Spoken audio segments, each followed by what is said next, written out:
जय जगन्नाथ नमस्कार आपण मानक फूडी एसकेसी बना चैनल को बहुत सारा स्वागत जनाऊ। दर्शक बंधु आज आम बनवा कांकण स्वादिष्ट रेसिपी सहज सरल बनवा।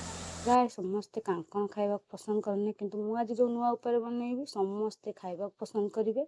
रेसिपीटा संपूर्ण देखु स्किप करतुनि आपण मानक भल लगे गोटे कमेंट मध्यम जनइबी। आपण मानकर एमती भल पाइबा रही नुआ नुआ रेसिपी नहीं आसबि।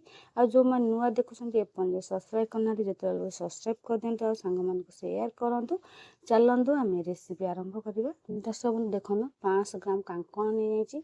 आम चलतु कांकण को प्रथम आम धोईदबा। दर्शक बंधु देखु कांकण तक सब मु पानी में पकई आम भलसे कांकण धोईदबा। कहीं कांकण भितर बहुत मली थाए एथे देखो कादुआ मली भी लगी थाए। आम घषिकी भलसे धोईदबा। देखो धोईक आम काटवा आपको भलसे दी हाथ भल चकर चाकड़ी आंपुड़ी आंपुड़ी आज कादुआ लगी टे भलसे एमती घषिकी आम धोईदबा। देखो केते मली पानी भी बाहर। दर्शक बंधु देखो कांकण तक मुझे धोईक काटी एपार सर मुंड काटिदेबा। आपण बड़ साइज कांकण ने आपने दिखंड कर 3 खंड एमती लंबा साइज काटिदेवे। आज छोट साइज कांकण दिखंड कर 4 खंड करदे। देखो ये सब कटा हो जाए। आम एमती काटिबा लंबा साइज काटिबा। कड़े पानी दे जाइए पानी भी फुटिला। पानी आम फुटिले बनइबा। पानी जेहेतु फुटिला आम से कौन करवा कांकण तक पकईदबा।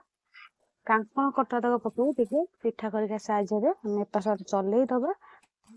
आम से कौन करा लुण अध चामच पकईदबा। कांकण टाक 3-4 मिनिट पर्यंत फुटा दबा। मैंने सीझेबानी फुटीगले आर जो कषा अंश टे थाए ना पितुड़ी पितुड़ी लगे से सब पानी रे चलीज। आम से पानी अल्प टे सीझे दबा मैंने 3-4 मिनिट पर्यंत। गिना नहीं जावा आम से अध चामच टे कम हलदी गुंड नहीं जावा। राग लंका गुंड अध चामच टे कम नवा। जीरा गुंड अध चामच नवा। धनिया गुंड 1 चामच। धनिया गुंड परिमाण टे अधिका ने। आम से मीट मसला नहीं जावा अध चामच टे ऊपर को। आपण मैंने मीट मसला बदले चिकेन मसला नहीं पारती। जेको मसला नहीं पारती कि करी पाउडर आम अल्प अल्प पानी देगी प्रथम मसलाटा को आम गोली दबा। अल्प अल्प पानी देगी आम गोलिक 5 मिनिट पर्यंत मसला को आम गोलिक रखीद। गोलिक रखीदे कौन ना ये मसलाटा बतुजी से 5 मिनिट पर्यंत प्रथम गोलिक आम रखीदबा। 4 मिनिट हो गला आम कौन करवा कांकण को आम छाणिकी गोटे पात्र को बाहर करदबा। कड़े बसई देती कांकण तक सब बाहर कर कड़े धोईक आम से सोरिष तेल 2 चामच पकईदबा। सोरिष तेल 2 चामच पड़गला। सोरिष तेल टे गरम हवा दबा। तापर आम से कटा हो आलू पकईबा। आलू टे बड़ साइज काटे चोपा छड़े काटिकी धोईकी रखी आप आलू काटी पानी पकईदे। आलू कला पड़ोनी आलू तक पकईबा। पकईक आम आलू को भाजवा। आलू अल्प टे भाजी हो गला आम से कांकण जो छाणिकी रखीदे कांकण तक ये पकईदबा। पकईक आम आलू सांगे कांकण को भाजीदबा। पोड़पोड़ पर्यंत भाजवा। पोड़पोड़ हेल्ले कंचा गैस टे चलଯିव से भल स्वाद लगे। कांकण को प्रथम पोड़पोड़ कर भाजवा। से लुण पकईदबा अध चामच लुण पकईक भाजवा। एमती दाग लगे पर्यंत भाजवा।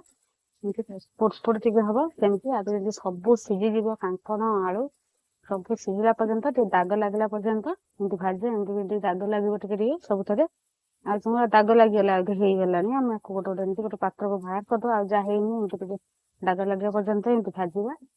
पोड़पोड़ भाजी हो गला आम गोटे पात्र को बाहर करदबा। ये सब भजा तक करे सब तक बाहर कर देती। आम 2 चामच तेल पकईदबा। सोरिष तेल टे गरम हवा दबा। से गोटा मसला पकईदबा। गोटा जीरा अलैच बड़ अलैच छोट अलैच डालचीनी गोलमरीच लवंग तेजपत 2टी पकईदबा। फुटीगले फुटीगला आम से पियाज पकईदबा। पियाज हम काटी एमती लंबा साइज काटिदेवी आप पूरा गुंड गुंड कर काटिदेवे। पियाज परिमाण टी अधिका ने पियाज पकईदबा। पकईक आम तेल भाजवा। पियाज हो गला आम से रसुण 7-8 फुट अदा छोट खंड अदा परिमाण टी कम नवा पानी चाल लगे तरकारी आम पियाज अल्प नहीं एखादी छेची देंगे आपण मैंने बाटी पारती। आम ये छेचा तक ये पकईबा। पकईक आम पियाज सांगे प्रथम आम जारी दबा। तापर से काश्मीर लंका गुंड गोटे कलर हाँपी अध चामच टे कम पकईदबा। ପକେଇକିରି ଆମେ କ'ଣ କରିବା, ତେଲରେ 1 ମିନିଟ୍ ପର୍ଯ୍ୟନ୍ତ ପିଆଜ ସାଙ୍ଗରେ ଆମେ ଭାଜିଦେବା। ଅଧିକ ସମୟ ଭାଜିବାନି, ଅଧା ସମୟ ଭାଜିଲେ ପିତା ଲାଗିବ। ଆମେ ସେଥିରେ କ'ଣ କରିବା, ଭାଜିକିରି ଅଳ୍ପ ଟିକେ ପାଣି ଦେଇଦେବା। ପାଣି ଦେଇଦେଲେ ଆଉ ପିତା ଲାଗିବନି। ତାପରେ ପାଣି ଦେଇକିରି ଆମେ ଭାଜିବା, ମାନେ ଚଲେଇବା। ସବୁ ଯେହେତୁ ଭାଜି ହେଇଗଲାଣି, ଆମେ ସେଥିରେ ମସଲା ଗୋଳା ପାଣିକି ଆମେ ଦେଇଦେବା। ଯେଉଁ ଗିନାରେ ଗୋଳିକି ରଖିଥିଲେ ତାଦେହରେ ଆମେ ପକେଇଦବା। ଆଉ ଏ ଗିନା ଟିକେ ଧୋଇକିରି ପାଣି ଦେଇଦେବା। ତାପରେ ଆମେ ଭଲସେ କଷିଦବା। ତାପରେ ଆମେ ଗୋଟେ ଘୋଡ଼ଣୀ ଘୋଡ଼େଇ ଦବା। 2 ମିନିଟ୍ 3 ମିନିଟ୍ ପର୍ଯ୍ୟନ୍ତ ଘୋଡ଼େଇ ଦବା। ଆଉ ଜାଳ ଟିକେ କମ୍ ଦବା, ଯେମିତି ମସଲା ସିଝିଯିବା ଦରକାର। 2-3 ମିନିଟ୍ ହେଇଗଲାଣି, ଆମେ ଘୋଡ଼ଣୀ କାଢିକି ଦେଖିବା। ମସଲାରେ ଯେମିତି ତେଲ ଉପରୁ ଭାସିବା ଆରମ୍ଭ କଲାଣି। ଆମେ ଏମିତି ପିଠା ସାଇଡରେ ଚଲେଇ ଦବା। ତାପରେ ଆମେ ସେଥିରେ ଟମାଟୋ କଟା ପକେଇଦବା। ଟମାଟୋ 2ଟା ଏମିତି ଖଣ୍ଡ କରିଦେଇଛି। ବହୁତ ଗୁଣ୍ଡ କରିବା ନାହିଁ, ଆମେ 4 ଖଣ୍ଡ କରିବା। 4 ଖଣ୍ଡରୁ ତାପରେ ଆଉ ମଝିରୁ କାଟିଦେଲେ 8 ଖଣ୍ଡ ହେଇଯିବ। ସେମିତି କାଟିବା, ଟିକେ ବଡ ସାଇଜ ଖଣ୍ଡ ଟିକେ ରହିବ। ଦେଖନ୍ତୁ ଏମିତି ଆମେ କଷିବା। ଟମାଟୋ ସିଝିଯିବ, କିନ୍ତୁ ଏମିତି ଖଣ୍ଡ ରହିବ। ଆମେ ସେମିତି କଷିଦବା। ତାପରେ ଆମେ ଏଥିରେ କସୁରୀ ମେଥି ପକେଇଦବା। ପକେଇକିରି ଆଉ 1 ମିନିଟ୍ ପର୍ଯ୍ୟନ୍ତ କଷିଦବା। ତାପରେ ଆମେ ଏଥିରେ ପକେଇଦବା କାଙ୍କଣ ଆଳୁ ଯେଉଁ ଭଜା ହେଇକି ଥିଲା ପକେଇଦବା। ରେସିପିଟା ସମ୍ପୂର୍ଣ୍ଣ ଦେଖନ୍ତୁ, ସ୍କିପ୍ କରନ୍ତୁ ନାହିଁ। ବିଲକୁଲ ନୂଆ ରେସିପି। କାଙ୍କଣ ଯେଉଁମାନେ ଖାଇବା ବହୁତ ପସନ୍ଦ କରନ୍ତି, ଥରେ ଏମିତି ବନେଇକି ଖାଆନ୍ତୁ, କେତେ ସ୍ୱାଦ ଲାଗେ ଗୋଟେ କମେଣ୍ଟ ମାଧ୍ୟମରେ ଜଣେଇବେ। ଆମେ ଏମିତି ଚଲେଇଦବା। କାଙ୍କଣ ଆଳୁ ପକେଇବୁ। ଏବେ ସବୁ ସିଝି ଯାଇଛି, କାଙ୍କଣ ଆଳୁ ମସଲା ସବୁ ବି ସିଝି ଯାଇଛି। ତାପରେ ଏଥିରେ ଆମେ ଲୁଣ ପକେଇଦବା। କାଙ୍କଣ ଲୁଣ ପକାଇ ଭଜା ହେଇଥିଲା, ମସଲା ଲୁଣ ପଡ଼ିନଥିଲା, ସେଇ ଅନୁସାରେ ଆମେ ଦେଖିକି ଲୁଣ ପକେଇବା। ଅଧା ଚାମଚ ଟିକେ କମ୍ ଲୁଣ ନେଇଯିବା। ଆମେ କ'ଣ କରିବା, କିନ୍ତୁ କଷିଦବା ଆଉ 1-2 ମିନିଟ୍ ପର୍ଯ୍ୟନ୍ତ। ଦେଖନ୍ତୁ କଷି ହେଇଗଲାଣି। ଆପଣ ମାନେ ଏମିତି ଜୁରଜୁରିଆ କରିକି ଖାଇପାରନ୍ତି, କଷା ଦେଖିଲେ ଖାଇ ପାରନ୍ତି। ଏମିତି ଖାଇଲେ ଭଲ ସ୍ୱାଦ ଲାଗିବ। ଆମେ ଯେହେତୁ କାଙ୍କଣ ଆଳୁ ତରକାରୀ ବନେଇଛେ, ସେଥିପାଇଁ ଆମେ ଟିକେ ପାଣି ଦେଇଦେବା। ସବୁ ସିଝି ଯାଇଛି ନା, ସେଇ ଅନୁସାରେ ଆମେ ଦେଖିକି ପାଣି ଦବା।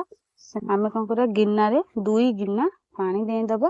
ଆଉ ଏତେ ଝୋଳ ରଖିବାନି, ଆମେ ଟିକେ ବହଳିଆ ଟିକେ ବନେଇବା। ଏତେ ଝୋଳ ରଖିଲେ ପାଣିଚିଆ ଲାଗିବ। ଆମେ ଝୋଳଟା ଟିକେ ନସିଆ ବନେଇବା। ସେଇ ଅନୁସାରେ ପାଣିଟା ଆମେ ଦବା। ଏମିତି ଆମେ କ'ଣ କରିବା, ଚଲେଇ ଦବା।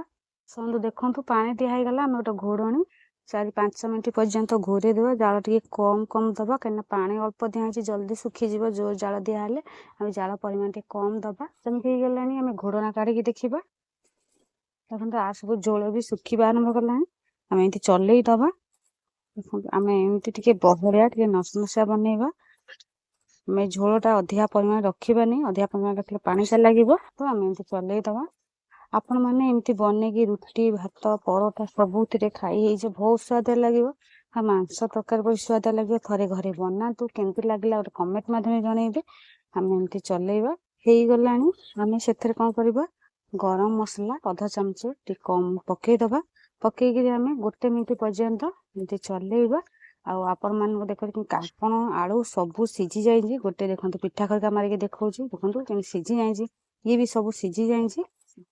ଆମେ କ'ଣ କରିବା, ତରକାରୀଟାକୁ ଏମିତି ଏତିକି ପରିମାଣରେ ଝୋଳ ରଖିବା। ରହିଗଲା ସବୁ ଝୋଳ ବି ପାଣି ଟାଣିଯିବ, ପୁରା ବହଳିଆ ହେଇଯିବ। ଆମେ କ'ଣ କରିବା, ତଳକୁ ଓହ୍ଲେଇ ଦବା।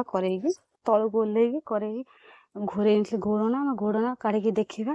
କାଙ୍କଣର ତରକାରୀ କେତେ ସୁନ୍ଦର ବି ଦେଖାଯାଉଛି। ଆମେ ଗୋଟେ ଚାମଚ ସାହାଯ୍ୟରେ ଆପଣ ମାନଙ୍କୁ ଚଲେଇକି ଦେଖଉଛି। ଦେଖନ୍ତୁ ବହଳିଆ ହେଇଛି। ଆମେ ଗୋଟେ ପାତ୍ରକୁ ବାହାର କରିଦବା।